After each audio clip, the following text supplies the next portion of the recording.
Are there really such things as anti cancer foods?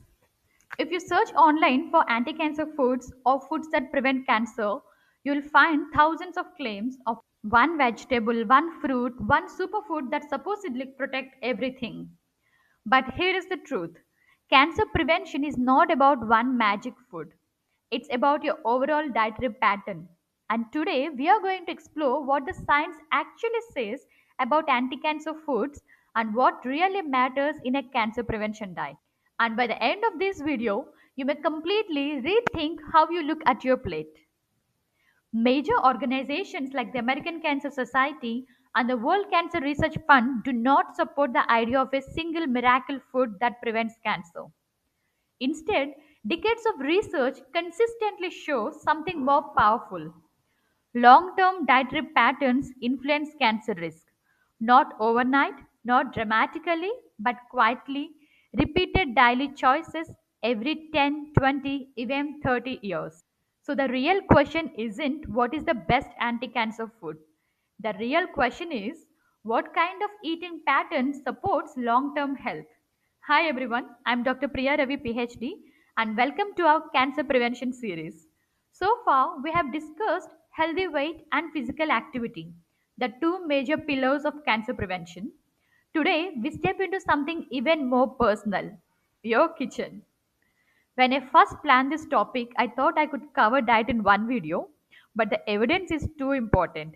Diet influences inflammation, body weight, insulin regulation, the gut microbiome, and overall metabolic health. And research suggests that a meaningful proportion of cancer cases are linked to modifiable lifestyle factors, including diet. That does not mean food causes or cures cancer, it means patterns matter. And small, consistent shifts may have meaningful long term impact. When major cancer research bodies review the evidence, similar themes appear again and again. Protective dietary patterns generally include a wide variety of vegetables, whole grains, whole fruits, legumes, nuts and seeds, healthy fats, and they tend to limit red and processed meat, highly processed foods, excess added sugars. And patterns like Mediterranean style and Dash style eating have been associated with lower overall mortality and lower risk of several chronic diseases in large population studies. Notice something important? It's not about perfection, it's about direction. More of this, less of that, repeated consistently. Now, here is something most people don't think about not just what you eat, but how you prepare it. In nutrition science, we use the term bioavailability, which simply means how much of a nutrient your body can actually absorb and use. Research suggests light steaming may help retain certain vitamins, and crushing garlic before cooking may enhance beneficial compounds. Cooking tomatoes with a small amount of healthy fat may improve lycopene absorption. These are not strict rules, they are small optimizations.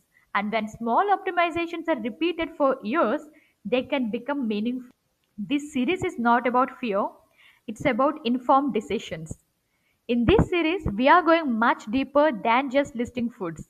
We will explore why dietary fiber may help a central role in colon health, how your gut microbiome responds to what you eat, and why whole grains behave differently from refined grains, and what really matters about red and processed meats, whether dairy's impact depends on context, how ultra processed foods influence inflammation, and how consistent food choices may shape long term cancer risk.